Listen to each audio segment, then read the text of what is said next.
Hey guys, this is Snack8 and welcome back to more Mario Kart 8. This is part 4 and we got Rosalina again. My bae.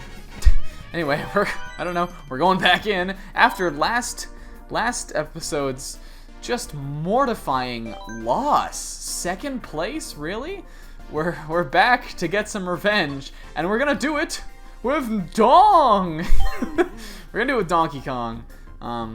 And again, as always, I have my reasons for picking this character, and you guys will see what they are. I think today we're gonna use, I mentioned this in the last episode, I think we're gonna do it today. I'm gonna use the pipe frame. This is the classic, Mario Kart kind of car. I don't know if this has been in all the games, but I think it's been in most of them. Most reminds me of Mario 64, or Mario Kart 64, which just, has the pipe frame. It's all the cars are the pipe frame. I don't want the GLA. Now, let's see. What are we gonna do? Maybe those wheels? The standard wheels? I probably want to get speed a little bit better. Those could be good. Handling, whatever. Alright, that sounds good. And we'll use, what's a good glider? DK's he's a fun, festive kind of guy. Let's use this, kind of rainbow parafoil one. That'll be alright. The reason we are playing Donkey Kong today is for multiple reasons. We got DK Jungle down here in the Banana Cup, but there's another specific reason that I wanted to pick DK for this one. In this cup, again, we're back to retro today. We have Dry Desert from the GameCube, Mario Kart Double Dash. We have Donut Plains 3 from Super Mario Kart, Royal Raceway from the N64 game, and DK Jungle, which was just in Mario Kart 7, the game that came before this one. So, I love these. These are a great lineup of tracks again. I don't know why. I think in this game I honestly prefer the earlier game cups to the later ones. And not to say that I don't like some of these later courses, but just, I don't know, some of these early ones just fill me with so much joy. And there's two tracks in particular in Banana Cup that are some of my top favorites. Let's go. I know I'm saying every track's my favorite, but like that's how good this game is. Like there's the good tracks are all like dispersed throughout, and I'm saying I like a lot of the early ones, but I guess it's true that I don't know. There's favorites in like all the cups. We have Bone Dry, or not Bone Dry, that's a different course. Dry Desert here from again Mario Kart Double Dash. This one's been changed pretty significantly.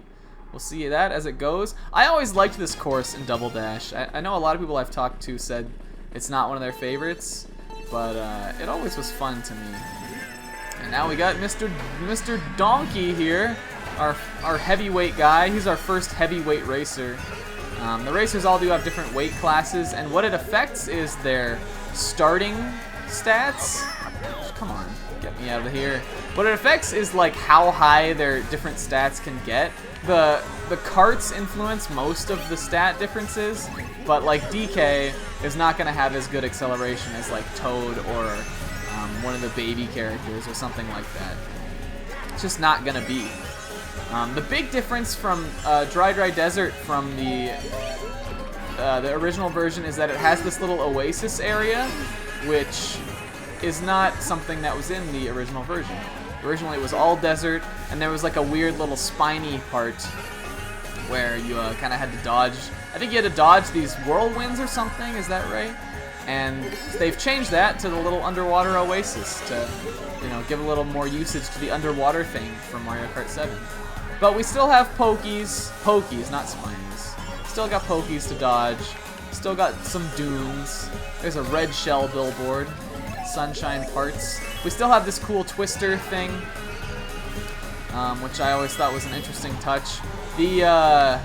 The battle mode for this game actually has this track available as one of the tracks you can do in battle mode, and it's one of my favorites. Probably is my favorite, and I always like to do like a Pirates of the Caribbean like standoff in that little twister thing, because you can just kind of drive around at the outside of that and like throw shells at people. It's fun. We'll show off battle mode at some point. These guys are really riding me, but I'm gonna learn from my mistakes and hold my green shell here. because a red coming up could really throw everything off. There's a lot of opportunities, I think, for shortcuts in this one. If you have a mushroom, like there's all those little fallen pillar things that actually kind of play an active time role in this. Like they fall and corrode over time. But of course, all of those you can do a jump and get a trick boost off. We can do this here, the jump, and then use our trick move. You can get a little extra speed there, and you can do that a lot. You can also trick off those water things, but I think those kind of like slow you down a little bit because they push you so high into the air. I like to trick off the little mounds. And of course, there's like a Koopa Sphinx back there. That's not from something, is it? Wasn't there like a Koopa Sphinx in Paper Mario, like Teuton Koopa or something? It might be a reference to that. I don't know. But Dry Dry Desert, a cool one. Not one of the best, but still a good. I like the music on that track too. And we got a first on it, so we're starting off better than we were for the Flower Cup. Coming up next, boy do I have something to talk about. Oh man, alright, so this is Donut Plains 3 from the Super Nintendo version of Mario Kart, Super Mario Kart, the first game in the whole series. This one has received a similar overhaul to Dry Dry Desert in that they added a lot of water, and I think that's really about all that's different. Most of it's pretty faithful to the original Donut Plains 3, and of course we got our classic circuit music from Super Mario Kart. But this course, oh man, goes so far beyond what it is. I don't know how many of you guys, well, I mean, I've talked about them in this project, but I think most people have probably heard of it at least, even if you don't watch it. But I have a group of friends that I have a collaborative channel with called Puddle Plains HD. That's the name of the channel. And actually, that name draws its inspiration from this course, Donut Plains 3, which we started calling Puddle Plains because it's got all these puddles, like this water stuff, and then this game's in HD. So I think at one point one of us was like, oh, I want to play Puddles HD or something. And it just sort of became the name of the little group of people that started that channel. And really, what led to that collaborative channel I have, which I know a lot of you guys probably don't watch, maybe aren't that interested in, really what led to me being friends with all those guys and making all my really closest friends on YouTube was playing this game on release. We all played a ton of Mario Kart 8 online together when the game came out, so much so that like a lot of us had like hundreds of hours in the game in like just the first month. And it's really, you know, when I say I have nostalgia for this, that's what it is the beauty of me remembering 2 summers ago when this came out, and I was just getting to know all my closest, you know, YouTube friends, and this is what we were playing together. And now, you know, this course is the namesake for a channel I have. Like, I don't know. It's just great. So that was Puddle Plains. It's the nickname for that one, obviously. Yeah, great course. I didn't really talk too much about it, but I think it's sort of a simple one. I really do like it, though. I think these water portions add a lot. There's a lot of cool stuff you can do. There are a couple shortcuts, but again, they're mostly mushroom-required ones that aren't easy to do when you're just killing it in first.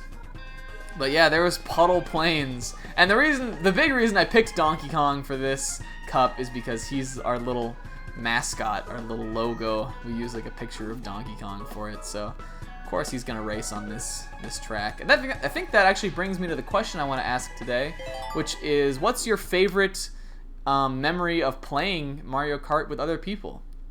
Or maybe, you know, if you're not a Mario Kart fan, maybe your favorite multiplayer game memory, or both.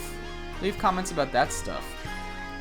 Like I said, I've always been playing Mario Kart like with others. Like it's pretty much been consistently the one game that I've always had somebody fun to play with. This course, Royal Raceways from the N64 game. This is another one of my favorites from this, actually. I love the pinkish hue and just the way it's been adapted into this. Yeah, this one's awesome. One of my other probably top 10, top 5. You know, speaking of Mario Kart 64, this was the first Mario Kart game I played, and like, I don't know, anyone who was a kid growing up, I think in the 90s, played a ton of this with friends. But then Double Dash, my younger sister and I used to play all the time. Wii, I played with a bunch of friends when that came out. And then online again when I kind of met my YouTube friends. And then Mario Kart 7 and Mario Kart 8. Like, it's, I don't know, this has just always been a series that playing with other people together has just been like, I don't know, it's always been special to me in that way. And of course I chose to celebrate it by playing by myself in an LP, but, you know. Yeah, what else to say? I like these cherry blossom tree things. This one really has changed a lot from the original Royal Raceway. The big draw of Royal Raceway in, oh man, I should have saved that. I wonder if I'm trying to think if there's any shortcuts here. Obviously you could go over to the grass in this part, but I don't think that's really that useful. The big draw of Royal Raceway in the N64 version was that you could go up to Peach's Castle in the background. I don't even know if it's in the background of this course. You could kind of drive up to it. You couldn't go in or anything, but it was always sort of, you know how kids will start rumors about stuff. Like, it was always, oh, maybe you can get into Peach's Castle. Oh, yeah, there it is. Of course it's in here. I don't know why I was saying it. I didn't know if it was. And that, unfortunately, you can't do that anymore. But I think the track is really kind of stronger here than it was before. It's just, it looks great. It's got this cool ramp segment, which was in the original version. And it turns into a hang glider. There's these blimps. We call this one Swan Blimp Cirqueway, because there are so many aspects of it that we just couldn't decide on a name. But I don't know, I got this cool, like, little swan boat thing over here. That's where the swan part comes from. And the great circuit music from Mario Kart 64. I think as far as, like, standard, like, circuit songs go, this is probably the coolest one. Like, it's just funky, man. 64, great soundtrack. I already asked a question about that though, so let's move on. Let's actually look at the highlight reel. I should have highlighted Puddle Plains, but I just forget. I just forget. But this is another one of my all-time favorites, so I'm gonna make some highlights from here. DK is jumping around. Ooh, DK. For some reason in this game, DK's teeth are just really big and shiny and weird and gross. They kind of skeeve me out a little bit. I don't know. Like, he just looks strange. Another hilarious thing about Donkey Kong in this game is that when he wins, or not when he wins, when he goes off a trick, he kind of like dabs, or I don't know if those of you out there are familiar with the dance craze dabbing, but that's what it looks like to me. Or it looks like he's kind of like throwing out a Macho Man pose. I don't know. DK is a very funny racer in this game. Weird teeth or not. And here we have DK Jungle, which was in Mario Kart 7, the game right before this one. I think in general in Mario Kart 8, the Mario Kart 7 tracks are the ones that stand out the least because, I don't know, we just played them. And though this one does have some pretty interesting changes, or one interesting change at least, from the 7 version. You know, it does feel a little bit like a repeat, like we just had this one. And I think the big reason for that, why there's so many 7 tracks included in this game, I think there's 4 in all, is that they're running out of retro courses. I don't know, Mario Kart 9 or NX or whatever the next Mario Kart is called is guaranteed gonna have some tracks from this game. And probably some ones in general that just have been brought back for like the second time. Like that's already a thing in this, as we'll see coming up later. I guess technically Donut Plains 3, this is the second time it's appeared because all the SNES courses, or maybe not all of them, but most of them were in Super Circuit of the GBA. What to say about this course? This one is heavily inspired by Donkey Kong Country Returns, which is a great game that you can get on both 3DS and Wii. And those little tiki enemies clearly are from that. What's new in this that was not in the original is that this little temple portion has received a zero gravity segment. But it's not the greatest, it's just kind of there.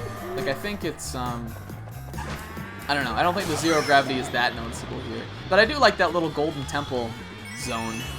That was actually also in Donkey Kong Country Returns. Just a big homage.